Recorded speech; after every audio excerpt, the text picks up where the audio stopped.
어느 날 한 기자가 알베르트 아인슈타인에게 인생의 성공 비결을 묻자 그는 잠시 미소 짓더니 뜻밖의 공식을 하나 알려주었습니다. 아인슈타인은 조용히 종이에 A는 X 플러스 Y 플러스 Z라고 적었습니다. 그리고 이렇게 설명했죠.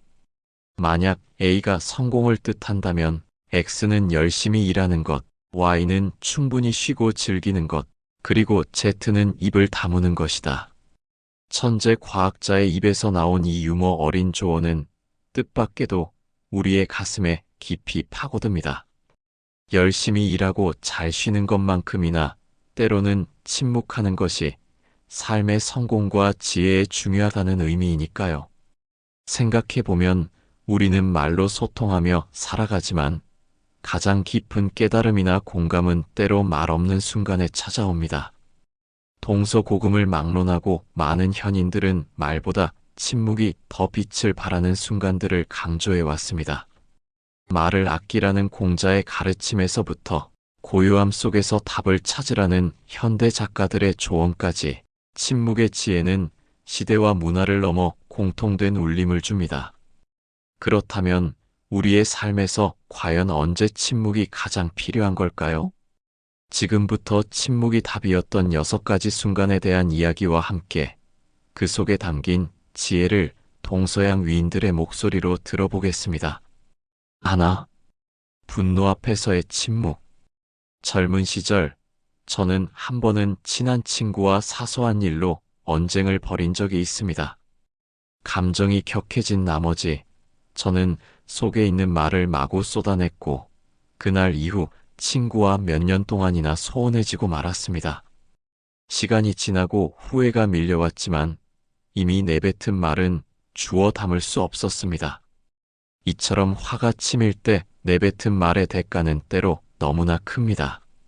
실제로 자기계발 작가 제임스 클리어가 인용한 한 격언에 이런 말이 있습니다. 화난 상태에서 말을 하면 평생 후회할 최고의 연설을 하게 된다. 그때 제가 이 말을 알았더라면 친구에게 상처 주는 대신 침묵을 선택했을지도 모릅니다. 고대 그리스의 현인 소크라테스는 분노한 상대를 설득하려 애쓰기보다 스스로 침묵하며 성찰하곤 했다고 전해집니다. 그는 격분한 순간에 흥분한 상대와 맞서지 않고 한 걸음 물러나 침묵함으로써 스스로 감정을 다스리고 상대도 진정될 시간을 주었습니다. 로마 철학자 세네카 역시 분노는 잠깐의 광기라고 부르며 화가 날 때는 말부터 나오지 않도록 심호흡을 하라고 조언했지요. 동양의 노자 또한 억지로 말하려 하지 말라며 화가 난 순간에 굳이 말로 모든 것을 해결하려 들지 말라고 가르쳤습니다. 침묵은 분노의 불길에 기름을 끼얹는 대신 물을 끼얹는 행위입니다. 말로 맞서 싸우기보다 침묵 속에서 스스로를 다스릴 때 비로소 이성의 물이 분노의 불꽃을 서서히 진정시키는 것이죠. 시간이 지나 친구와 재회했던 날을 저는 잊지 못합니다. 저는 진심으로 사과하며 많이 후회했다고 말했고 친구는 고개를 끄덕이며 이렇게 말해주었습니다. 사실 너만 화냈던 게 아니야. 나도 그때 몹시 화났었어. 그런데 내가 쏟아낸 말을 듣고 나도 같이 퍼붓다가 돌이킬 수 없을까봐 그냥 조용히 있었어. 그제야 저는 깨달았습니다. 그날 저를 향해 침묵을 지켜준 친구 덕분에 우리의 우정이 겨우 이어질 수 있었다는 것을요. 분노 앞에서 침묵하기. 때로는 그것이 곧 사랑을 지키는 용기임을 배운 순간이었습니다.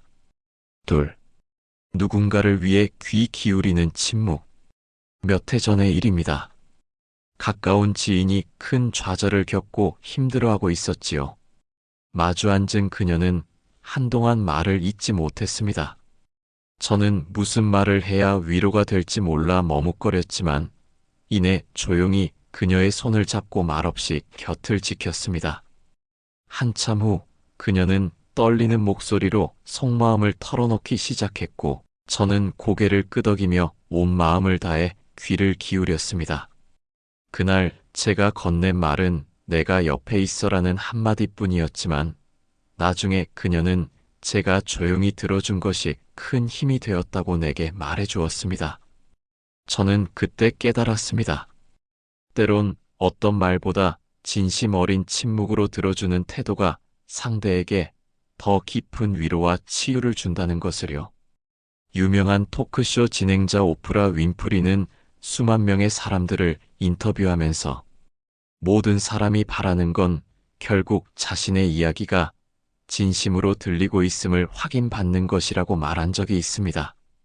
그만큼 경청의 침묵은 상대에게 내가 내 이야기를 듣고 있어라고 말없이 전하는 가장 따뜻한 방식입니다. 실제로 카네기 인간관계론의 저자 데일 카네기는 파티에서 처음 만난 사람의 이야기를 조용히 끝까지 들어주었을 때 상대가 당신은 참 훌륭한 대화 상대군요. 라고 감탄했다는 일화를 전합니다. 정작 카네기 본인은 거의 말을 하지 않고 고개를 끄덕이며 질문을 해주기만 했는데도 말입니다. 그는 상대의 말을 귀담아 듣는 것이 그에게 줄 수 있는 최고의 칭찬임을 보여주었습니다. 말없이 고개를 끄덕이는 동안 우리의 눈빛과 표정, 따뜻한 침묵은 말을 초월한 공감을 건넵니다.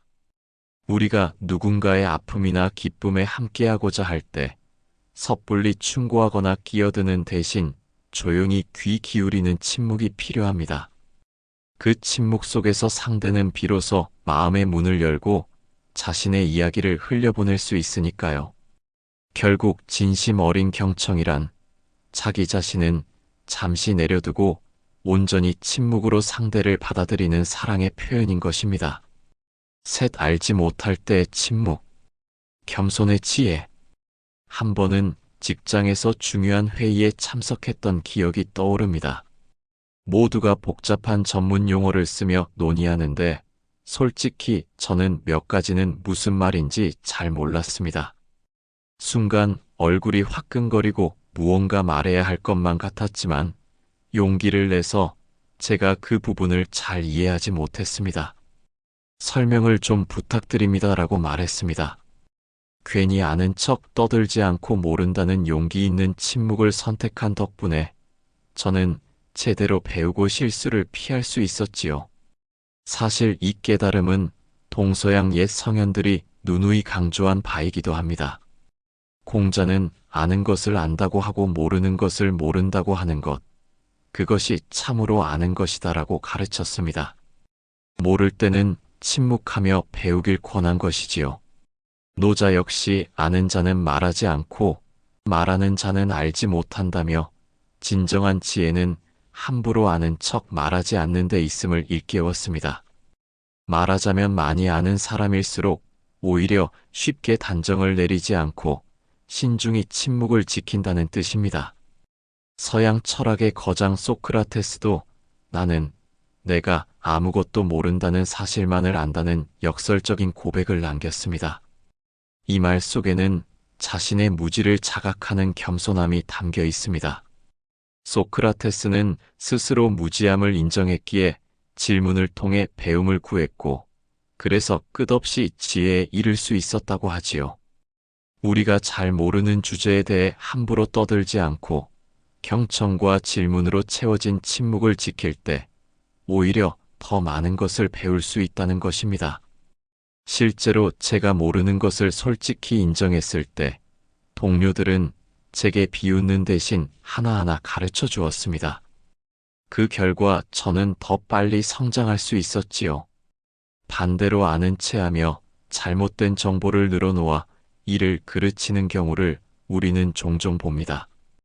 겸손의 침묵은 이처럼 우리를 구해주기도 하고 더욱 성장하게 해주기도 합니다. 모를 때 침묵할 줄 아는 용기, 그것은 진정 지혜로운 사람으로 거듭나게 하는 밑거름입니다. 넷. 고요한 시간에서 얻은 통찰. 사색의 침묵. 어느 주말 오후, 저는 복잡한 고민거리를 안고 근처 호숫가로 산책을 나갔습니다. 사람들로 붐비는 거리를 벗어나 고요한 물가에 서니 마음이 조금씩 가라앉기 시작했습니다. 바람의 일렁이는 잔잔한 물결을 바라보고 있노라니 머릿속을 가득 채웠던 잡음들이 하나둘 사라졌습니다. 그리고 말없는 고요함 속에서 비로소 문제의 해답이 또렷이 떠오르는 것이었습니다. 그 순간 저는 깨달았습니다. 때론 침묵 속 고독이야말로 스스로를 치유하고 지혜를 얻는 시간이라는 것을요. 프랑스 철학자 블레즈 파스칼은 인류의 모든 문제는 사람마다 혼자 조용히 방에 앉아 있을 줄 모르는 데서 비롯된다고까지 말했지요. 현대인을 괴롭히는 수많은 불안과 혼란이 결국 고요히 혼자 사색하는 법을 잃어버린 데서 오는 불행이라는 지적입니다. 천재 과학자 아인슈타인도 사실 조용한 사색의 힘을 잘 알고 있었습니다. 그는 어려운 문제에 부딪힐 때면 바이올린을 켜거나 한적한 산책을 하며 머릿속을 비웠다고 합니다. 그러면 문득 떠오르는 직관적 영감이 문제를 풀 실마리를 가져다 주곤 했다지요. 마치 침묵의 호수 밑바닥에서 맑은 샘물이 솟아오르듯 번뜩이는 아이디어가 고요한 순간에 떠올랐던 것입니다. 현대 저술가 라이언 홀리데이는 그의 저서 고요함이 열쇠다에서 이런 점을 강조합니다. 성공한 사람들의 공통점은 일상의 분주함 속에서도 일부러 자신만의 고요한 시간을 만들어낸다는 것입니다. 홀리데이는 고요함이 이해의 열쇠라고까지 말하지요. 아무것도 하지 않는 정적인 순간이야말로 가장 깊이 생각하고 통찰할 수 있는 시간이라는 뜻입니다.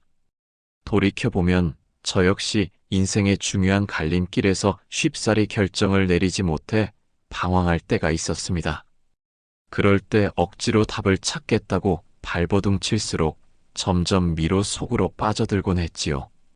그런데 잠시 모든 고민을 내려놓고 혼자 조용히 자연 속에서 머물거나 깊은 밤 고요한 방 안에 앉아 있으면 신기하게도 마음속에서 스스로 나아갈 길을 찾는 목소리가 들려오곤 했습니다. 그 목소리는 격렬한 고민 속에서는 들리지 않던 내면의 지혜였습니다. 이렇듯 사색의 침묵은 우리 내면의 소리를 깨우고 창의성과 통찰을 불러오는 힘이 있습니다. 바쁜 일상일수록 의식적으로 그런 침묵의 공간을 자신에게 선물해야 하지 않을까요? 5. 논쟁과 모욕 앞에 침묵. 품위의 힘.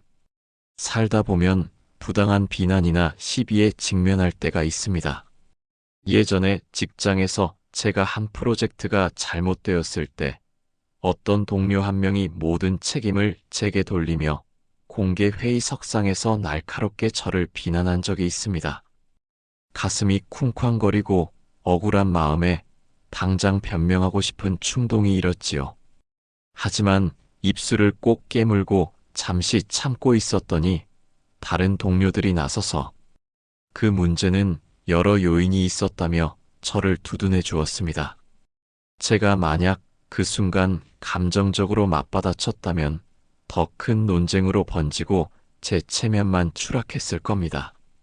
모욕 앞에서 침묵을 지킨 것이 오히려 제 품위와 진실을 지켜준 셈이었죠. 스토아 철학자 에픽테토스는 신은 우리에게 2개의 귀와 하나의 입을 주었다. 이는 말을 적게 하고 2배 더 많이 들으라는 뜻이다라고 설파했습니다. 그는 쓸데없는 논쟁이나 남의 험담에 끼어들지 말고 침묵하며 듣는 편을 택하라고 가르쳤습니다. 사실 누군가 악의적으로 시비를 걸 때 정색하고 맞서봤자 상대의 의도대로 말싸움의 수렁에 빠지기 쉽습니다. 차라리 침묵으로 일관하는 편이 더 강력한 메시지를 전할 때가 많습니다. 침묵은 나는 당신의 값어치 없는 비난에 동조하지 않는다는 무언의 선언과도 같으니까요. 로마 황제이자 철학자였던 마르쿠스 아우렐리우스는 옳지 않은 일은 하지 말고 진실이 아닌 말은 아예 입에 담지 말라고 조언했습니다.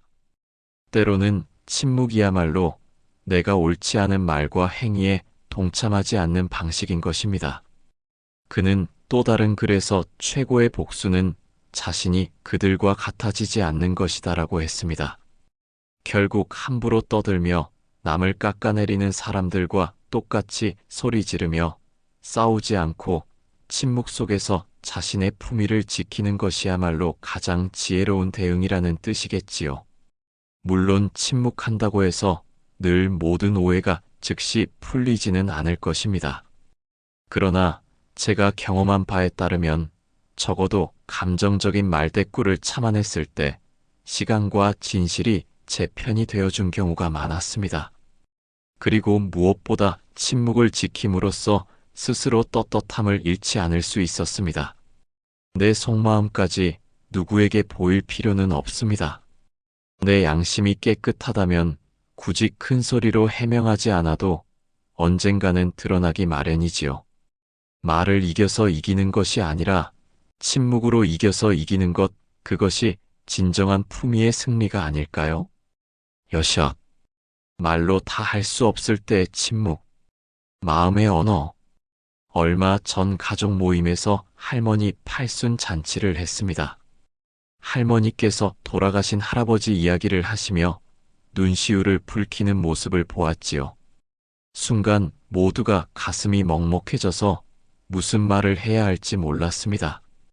대신 저는 살며시 할머니의 손을 잡았습니다. 그러자 다른 가족들도 조용히 할머니 곁으로 다가가 어깨를 토닥였지요. 어떤 말도 필요하지 않은 뭉클한 침묵이 거실을 채웠습니다. 우리는 그 침묵 속에서 할머니의 그리움과 우리의 사랑을 함께 느꼈습니다. 이렇듯 말로 다 할 수 없는 순간, 오히려 침묵이 마음을 전하는 유일한 언어가 되기도 합니다. 중국 철학자 장자는 언어의 한계를 지적하며 이런 비유를 한 적이 있습니다. 물고기를 잡고 나면 통발을 잇고 토끼를 잡고 나면 덫을 잇는다. 마찬가지로 뜻을 얻고 나면 말을 잇게 된다. 그만큼 진정한 뜻은 말로 다 담아낼 수 없기에 오히려 말 없는 침묵 속에 그 의미가 온전히 살아난다는 가르침이지요. 사랑, 경외, 슬픔, 감동 이런 깊은 감정들은 어떤 수식어로도 완벽히 표현되기 어렵습니다. 그래서 우리는 침묵 속에서 서로를 끌어안거나 하늘을 올려다보거나 한 송이 꽃을 건네기도 합니다. 유명 연설가이자 작가인 사이몬 사이넥은 때로는 침묵이 최선의 말이다라고 말했습니다. 가까운 이가 큰 상처를 받았을 때 힘내나 괜찮아질 거야 같은 말이 오히려 공허하게 들릴 수 있습니다. 그보다는 말없이 곁을 지키며 함께 눈물을 흘려주는 침묵이 상대에겐 더 큰 위로가 될 수 있지요. 또 우리가 자연의 장엄함이나 예술의 아름다움 앞에 섰을 때 말을 잃고 조용히 숨죽이는 순간이 있습니다. 그 침묵 속에서 우리는 말로 표현할 수 없는 감동을 온몸으로 느끼고 있는 것입니다. 이처럼 마음으로 전하는 일들은 말없이 전해지는 법입니다. 침묵은 빈 것이 아니라 오히려 가장 가득 찬 언어일 때가 많습니다. 살아가면서 우리가 침묵을 선택해야 했던 순간들을 돌아보면 그것은 곧 삶이 가르쳐준 수많은 지혜의 순간이었습니다.